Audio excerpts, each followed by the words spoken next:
కాళేశ్వరం ప్రాజెక్టుపై ప్రభుత్వం ఏర్పాటు చేసిన కమిషన్ విచారణ దాదాపు పూర్తయింది. వచ్చే వారంలో కమిషన్ తన నివేదికను ప్రభుత్వానికి సమర్పించనుంది.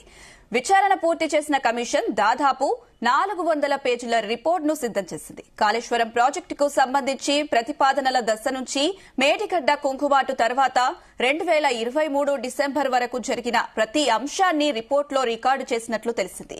నిర్మాణం పూర్తి చేసుకున్న ఈ ప్రాజెక్టులో కీలకంగా వ్యవహరించిన నాటి సీఎం కేసీఆర్, మాజీ మంత్రి హరీష్ రావు, ఈటల రాజేందర్ కు సంబంధించి బహిరంగ విచారణ లేనట్లేనని అధికారిక వర్గాలు అంటున్నాయి.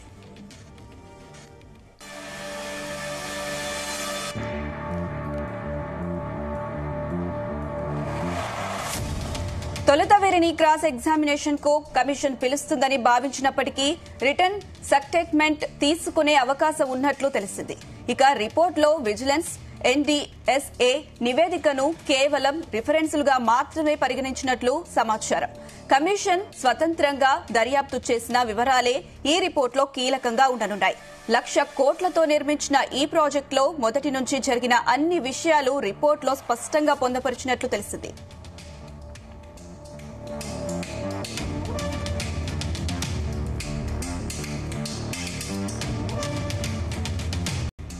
మేడిగడ్డ ప్రాజెక్టు కుంగిపోవడంతో 2024 మార్చి 12న జస్టిస్ పినాకీ చంద్రఘోష్ నేతృత్వంలో కమిషన్ను ప్రభుత్వం ఏర్పాటు చేసింది.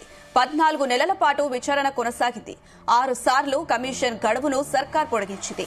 మొదట 100 రోజుల్లో అంటే 2024 జూన్ 20 వరకు రిపోర్టు ఇవ్వాలని గడువు విధించింది. ఇటీవల మరోసారి గడువును ఈ నెల 31 వరకు పొడిగించింది. కాళేశ్వరం ప్రాజెక్టు డిజైన్లు, డ్రాయింగ్లు, బ్యారేజీల స్థలాల మార్పుల్లో గల ప్రభుత్వ పెద్దల ప్రమేయం ఉన్నట్లు కమిషన్ క్రాస్ ఎగ్జామినేషన్ లో తేలింది. కొందరు ఇంజనీర్లు అభ్యంతరం చెప్పినా ఒత్తిడి తెచ్చి మరీ ఫైళ్లను ఆమోదించుకున్నట్లు అధికారులు కమిషన్ కు వెల్లడించారు.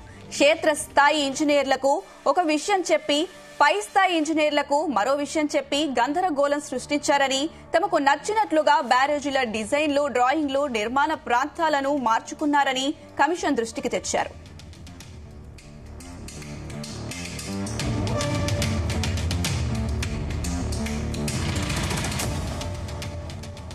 ఇక ఈ పనులు పూర్తి కాకుండానే వర్క్ కంప్లీషన్ సర్టిఫికేట్ జారీ చేయడం కలకలంగా మారింది.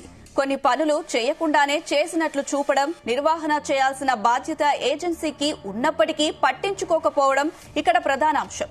బ్యారేజీ నిర్మాణం పూర్తి కాకుండా డిఫెక్ట్ లయబిలిటీ పీరియడ్ ప్రారంభమైందని సర్టిఫికేట్ ఇవ్వడం వంటి నిబంధనల ఉల్లంఘనను కమిషన్ గుర్తించింది. కాళేశ్వరం ప్రాజెక్టుకు అంచనాలను అడ్డగోలుగా పెంచినట్లు కమిషన్ బహిరంగ విచారణలో అధికారులు వెల్లడించారు.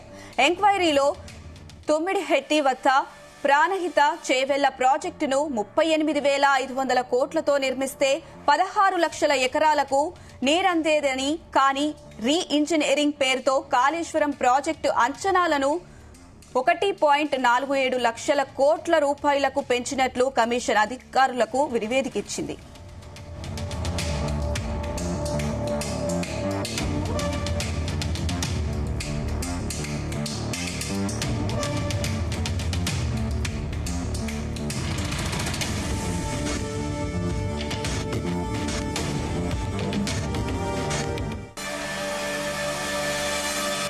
కాళేశ్వరం ప్రాజెక్టుకు సంబంధించి comptroller and audit general CAG లేవనెత్తిన అంశాలు విజిలెన్స్, ఎన్డీఎస్ఏ రిపోర్టులను కూడా పరిశీలించింది. అయితే వాటిని రిఫరెన్సులుగానే తీసుకున్నట్టు తెలిసింది. బ్యారేజీలు, పంప్ హౌజ్ల నిర్మాణంలోనూ భారీగా అవకతవకలు జరిగాయని కమిషన్ దృష్టికి వచ్చింది. పంప్ హౌజ్ మోటార్లలో 1,000 కోట్ల రూపాయల అవినీతి జరిగినట్లు కంప్లైంట్స్ అందాయి.